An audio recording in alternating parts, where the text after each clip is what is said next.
programa Diálogo Sem Fronteira tem a satisfação de receber a pesquisadora Rúbia Geisler. Seja bem-vinda, professora Rúbia. Obrigada e obrigada pelo convite também. A Rúbia, ela é formada em Ciências Biológicas pela Unesp, depois ela seguiu no mestrado em Londres, no University College, estudando o tema da globalização. Depois continuou no doutoramento em Ambiente e Sociedade na Universidade Estadual de Campinas, sobre o tema da nossa conversa de hoje, que é sobre o DDT e a sua repercussão na mídia, como a mídia lida com o DDT.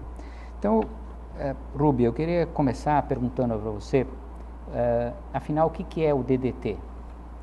Bem, professor, essa pergunta é muito pertinente porque muitas pessoas hoje não sabem o que é o DDT, já que ele não faz tanto parte do nosso convívio no caso do Brasil. O DDT é um pesticida, um agrotóxico que foi descoberto com suas propriedades em 1939 na Suécia e foi um agrotóxico muito utilizado na Europa, nos Estados Unidos, na agricultura, em ambientes domésticos também contra pragas, pulgas, carrapatos, outros tipos de praga. Foi muito utilizado também na Primeira e na Segunda Guerra Mundial e em campanhas contra a malária. No começo era um pesticida considerado milagroso, as suas propriedades e a sua descoberta foram comparadas à da penicilina, como uma revolução científica desse porte. E depois de ser bastante empregado, em alguns anos, começou a observar-se que alguns animais domésticos apresentavam sintomas de intoxicação, pessoas que ficavam em casas onde tinha sido borrifado o DDT também apresentavam sintomas de intoxicação. Muitos pássaros morriam, animais de pequeno porte, isso chamou a atenção de alguns pesquisadores, da população que estava usando também esse produto. E, finalmente, em 1962, nós tivemos uma publicação bastante marcante, que foi a Primavera Silenciosa, lançada pela bióloga norte-americana Rachel Carson, onde ela denunciou os perigos do DDT e de outros agrotóxicos, como agente laranja, que talvez seja mais conhecido pelas pessoas, ficou famoso pelo seu uso na Guerra do Vietnã. E depois dessa publicação, a Rachel Carson conseguiu chamar a atenção do público e das autoridades governamentais e outros tomadores de decisão e conseguiu que o DDT fosse banido no mundo inteiro, na década de 70. Apesar de ser banido, ele continua até hoje sendo usado. São produzidas toneladas de DDT todo ano pela Índia e são usados em casos de saúde pública, de calamidade pública causadas pela malária. É um dos pesticidas recomendados pela Organização Mundial da Saúde. Inclusive no Brasil, nós temos usos esporádicos e um uso autorizado do DDT em casos de surto de malária, principalmente na região amazônica. Quer dizer, trata-se de um pesticida que tem uma trajetória de muitas décadas com bastante, digamos assim, aspectos positivos e negativos, né? E também associado muito à ideia de desenvolvimento da agricultura moderna, a agricultura industrial. Agora, a professora mencionou justamente que houve, a partir de um determinado momento, mencionou 62, com a publicação do livro, mas houve um refluxo no sentido de verificar quais os malefícios. No entanto, ainda hoje continua sendo utilizado de maneira autorizada. Então, a pergunta que se faz é o balanço que a professora poderia fazer, antes de entrarmos na questão da mídia, o balanço que se pode fazer a respeito da eficácia e da utilidade deste pesticida. Certo. Bom, professor, um veneno é feito para matar e o DDT é, sem dúvida, muito eficiente. Foi isso que conquistou a sociedade, principalmente norte-americana, quando o produto foi lançado no mercado. Foi também uma coisa que aconteceu da noite para o dia, porque uma coisa que eu acho importante enfatizar e que vai nos ajudar a entender bastante o caso do DDT é que a história dos pesticidas não começa na agricultura, ela começa na guerra. Foram produtos desenvolvidos para ser usados como armas de guerra e, findas as guerras, precisou-se criar um mercado para esses produtos que já tinham uma produção em andamento muito grande.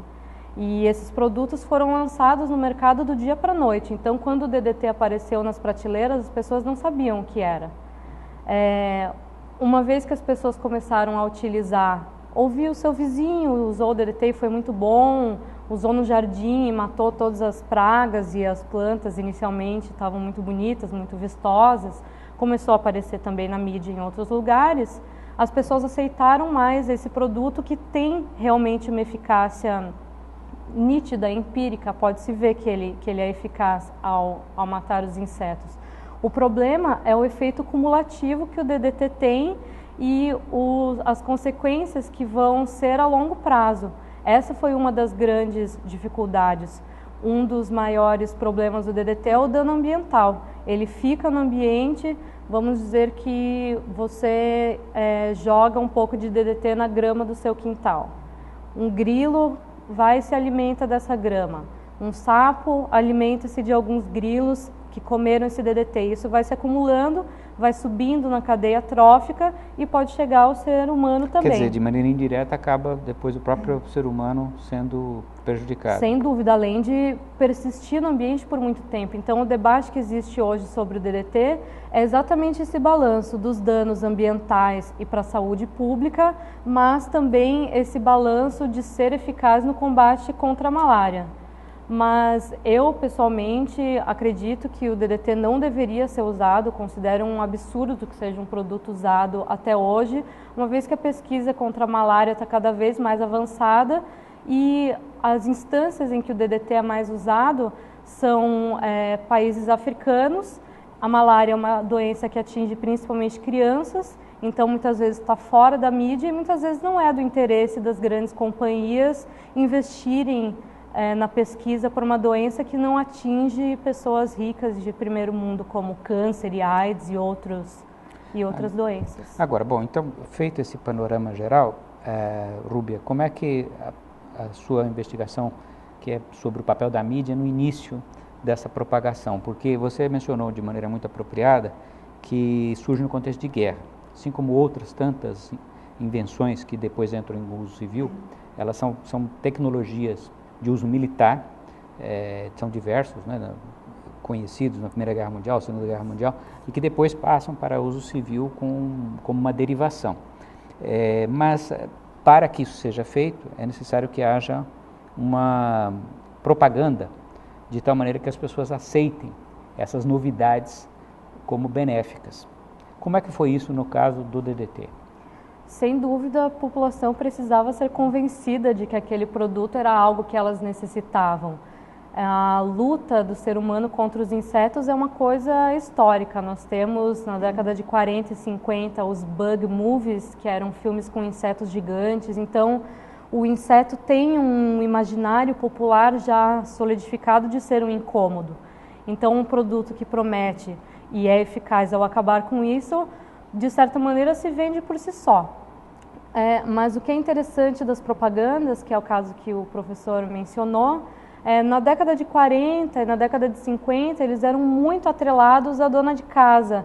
Então, a ser uma dona de casa eficiente, ser uma mãe zelosa.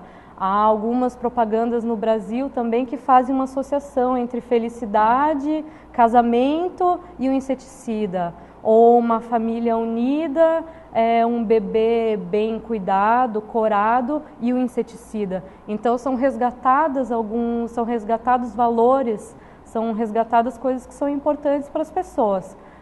Uma vez que o pesticida começou a ser observado como uma coisa que pode ser ruim também, as propagandas de hoje em dia já enfatizam bastante na questão da segurança.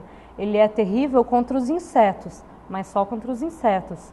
A sua casa está protegida, você está protegido, seu animal de estimação, crianças, todos estão protegidos e é direcionado para os insetos.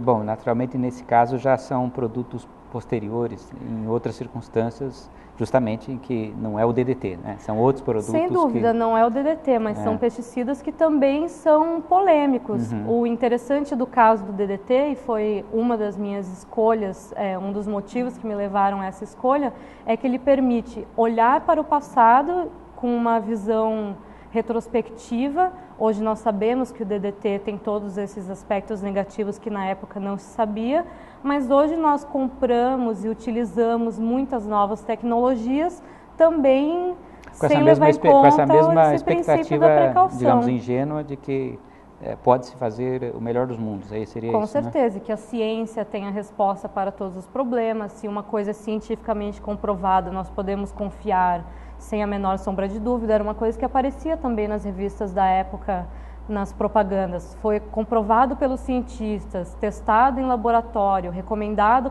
pela revista A ou B ou C. São os mesmos artifícios que a mídia ainda usa para nos vender um produto. E a gente acha que é muito esperto e hoje já superou essas ingenuidades do passado. Nós temos essa visão do passado como uma coisa ingênua e, na verdade, não era bem assim. É isso que o DDT mostra de tão interessante. Agora, justamente aí já entraria numa questão, digamos, até uma consequência disso, uma questão filosófica de fundo, que é a seguinte: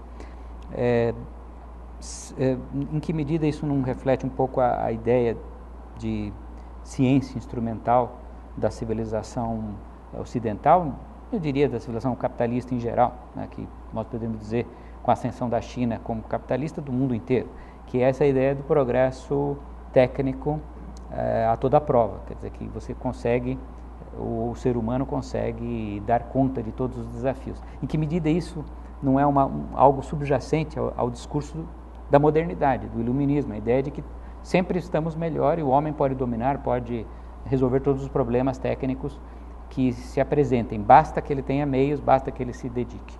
Bom, perfeitamente, o senhor mesmo colocou melhor até do que eu colocaria. A minha ideia ao estudar o DDT não é simplesmente por ser o DDT, poderia ser alguma outra coisa. Ao ler reportagens sobre o DDT, eu observo outros temas que apareceram como mudanças climáticas que nos anos 80 eram vistos como uma coisa de eco-xiitas. É um termo que foi usado pela mídia brasileira. Então o DDT sem dúvida reflete uma confiança cega na ciência e no cientista, que é aquela figura masculina que veste branco, que veste um jaleco e que tem a resposta para todas as perguntas, para todos os males. O fato de ter vindo da guerra também é uma coisa que inspirava confiança, porque as pessoas associam esses valores à honra, à bravura. É uma coisa que ainda acontece muito hoje em dia e, sem dúvida, reflete essa característica da ciência de oferecer todas as respostas, de mais progresso, mais avanço, significa uma qualidade de vida melhor. E hoje em dia nós já temos um movimento que indica que talvez não seja exatamente isso. Nós estamos vendo e sofrendo as consequências ambientais, de saúde pública, de políticas públicas também. Então, mas é que justamente o desafio, professora, é que há um anseio generalizado. Vamos pegar o exemplo da China, para não falarmos do Brasil, mas poderíamos falar também. Há um anseio generalizado ao progresso, ao consumo e portanto, eu acho que é um desafio particular por causa disso, né? Porque as pessoas têm essa ideia de que pode-se fazer tudo, pode-se almejar sempre mais, porque isso será melhor quanto mais produzirmos, quanto mais consumirmos. Então, realmente é um desafio isso. Sem dúvida, e eu acredito que se todas as pessoas tivessem a oportunidade de escolher algum tema, não precisa ser o DDT, e olhar para o passado como esses temas foram divulgados, é exatamente o que a gente vive hoje. Se eu te mostrar uma reportagem da década de 40 e não disser de quando o senhor poderia achar que é uma coisa atual. Os discursos são os mesmos, as narrativas são muito parecidas, de heróis e bandidos, de mocinho e de vilão. É realmente assustador o quão semelhante é o discurso de uma época tão remota, que a gente considera tão distante, com que a gente ainda vive na ciência hoje, essa busca sem fim pelo progresso, pelo consumo e pelo avanço, que se acredita que é um avanço. Olha, professora Rúbia, eu queria agradecer muito, porque tenho certeza que o nosso público ficou encantado, porque além do tema ser fascinante, a sua perspectiva foi ampla, quer dizer, a partir de um objeto muito específico que é o DDT, chegamos a um alerta sobre a nossa própria civilização. Então, queria agradecer muito a sua participação no programa, Rúbia. Eu é que agradeço o convite e a oportunidade também de falar de um tema que eu acredito ser tão importante e acredito que as pessoas também achem bastante interessante. Eu queria lembrar a todos que o nosso programa ele está sempre disponível no site da RTV, de tal maneira que todos podem assistir o programa livremente quando quiserem, além de estar disponível no canal universitário de Campinas. Então eu agradeço muito e com isso eu convido a todos ao próximo programa Diálogo Sem Fronteira.